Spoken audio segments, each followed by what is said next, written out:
पाकिस्तान तहरीक इंसाफ के intra party election challenge रहनुमा PTI Akbar S Babar ने इलेक्शन कमीशन में बाज़ाब्ता दरख्वास्त दायर कर दी है। इस मुतालिक मजीद क्या तफसीलात हैं, हमीद लंगरा से जानते हैं। हमीद, आगाह कीजिएगा। जी, पाकिस्तान तहरीक इंसाफ के बानी रुकन अकबर एस बाबर की जानिब से बाज़ाब्ता तौर पर पाकिस्तान तहरीक इंसाफ के इंट्रा पार्टी इलेक्शंस को इलेक्शन कमीशन में चैलेंज कर दिया गया है और इस हवाले से वहाँ पर दरख्वास्त दायर कर दी गई है। दरख्वास्त में ये मौक़िफ़ अपनाया गया है कि PTI की जानिब से गैर जानिबदार तीसरा मुकर्रर किया जाना था, जो PTI की जानिब से नहीं किया गया। इसके साथ साथ उसमें ये इस्तदा की गई है कि शफाफ इंट्रा पार्टी इलेक्शन कराने तक इंतखाबी निशान बल्ला इस्तेमाल करने की इजाज़त ना दी जाए। PTI इलेक्शन माल दिखावा, फ्रेब और इलेक्शन कमीशन को धोखा देने की नाकाम कोशिश थी। फ्रॉड इंतखाबी अमल ने PTI अरकान को वोट देने और इंतखाबी अमल में हिस्सा लेने के हक से महरूम कर दिया गया। PTI इंट्रा पार्टी इंतखाबात इलेक्शन एक्ट 217 के सेक्शन 208 और झैली शिक 2 के खिलाफ वर्जी है। दरख्वास्त में ये मौका इख्तियार किया गया है कि अकबर के ये चीफ इलेक्शन कमीशन के नाम जो है वो 3 सफ़हात पर मुश्तमिल दरख्वास्त में इलेक्शन एक्ट 2017 की सेक्शन 208 का हवाला दिया गया है। इसमें ये कहा गया है कि 30 नवंबर 2023 को PTI कोर कमेटी के प्रेस रिलीज 2 दिसंबर को इंट्रा पार्टी इलेक्शन कराने का ऐलान किया गया।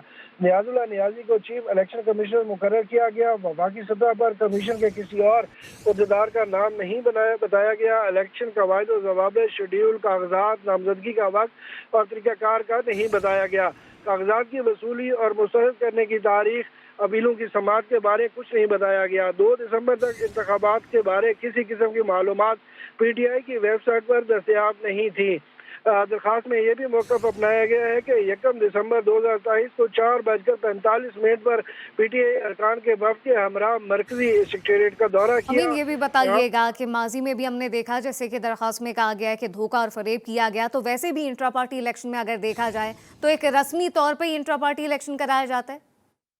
देखिए, रस्मी तौर पर कराए जाते हैं, लेकिन उसमें जो इंट्रा पार्टी खासकर जो आइन होता है किसी भी पार्टी का, उसके तमाम रूल्स को फॉलो किया जाता है और उसके तहत कराया जाता है। अगर हम मिसाल के तौर पर मुस्लिम लीग नून की इंट्रा पार्टी इंतखाबात का जायज़ा लें या पाकिस्तान पीपल्स पार्टी के इंतखाबात का जायज़ा लें, तो उसमें जो पीपल्स पार्टी और नून लीग का आइन था, उसके SOPs पर मुकम्मल जो है वो अमल दरामद किया गया था और उसके मुताबिक पार्टी आइन की रूह के मुताबिक जो है वो इंतखाबात करवाए गए थे। जबकि जो PTI के इंट्रा पार्टी इंतखाबात हैं, उसमें बहुत सारी ऐसी कानूनी नुकात जो हैं वो नुक्स छोड़ दिए गए, जिसकी वजह से अब PTI के जो अंदरूनी और बैरूनी मुखालफिन हैं, उनको ये मौका मिल गया है कि जिन पार्टी आइन की जिन शिकों को फॉलो नहीं किया गया, वो उनको लेकर अब एतराज़ात दायर कर रहे हैं। और आज अकबर एस बाबर से पहले भी एक पाकिस्तान तहरीक इंसाफ के बानी रुकन है, उनकी जानिब से भी एक दरख्वास्त दायर की गई है और उसमें भी पाकिस्तान तहरीक इंसाफ के intra party election challenge Hamid Langra update कर रहे थे। आपका शुक्रिया।